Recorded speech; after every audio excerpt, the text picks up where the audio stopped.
D'abord, la Méditerranée, c'est le berceau de la civilisation. C'est une mer très ancienne qui a montré sa capacité de résilience à plusieurs niveaux. Et en même temps, c'est une mer qui est très unificatrice.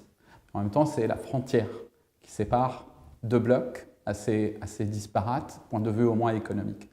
Aujourd'hui, cette région, je trouve qu'elle est plus dictée par la politique, la culture, l'identité, que par les intérêts économiques.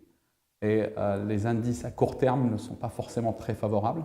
On voit que l'Europe du Sud, c'est plus, soit c'est des pays en crise ou bien sur le point de sortir de la crise.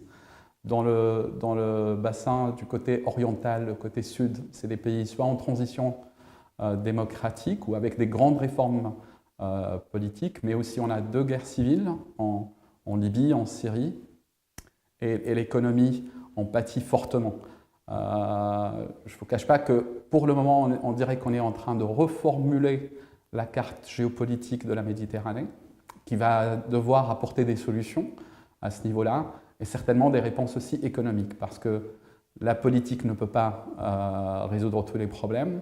C'est une région très dense en population, et que certainement ils ont certaines préoccupations d'expression, de participation, notamment sur le bassin sud, mais la question économique, la question de l'emploi, des volets de cette ampleur-là vont vraiment définir l'avenir de cette région. Dans le court terme, c'est plus, on va dire, des situations économiquement difficiles, mais dans le moyen et long terme, cette région offre énormément de perspectives.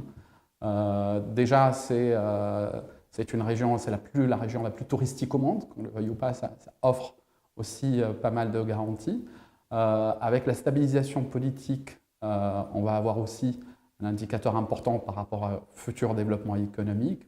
Le rôle de l'Afrique qui va être de plus en plus grandissant, et cette région va être une plateforme d'échange important entre l'Europe et l'Afrique.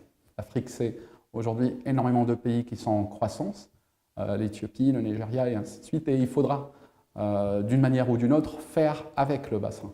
En plus, on voit aussi que du côté de l'Asie, à un moment donné, il y aura une stabilisation démographique, notamment par rapport aux géants chinois, et ça offrira énormément aussi d'opportunités par rapport à la population jeune, notamment de l'Afrique du Nord et de l'Orient.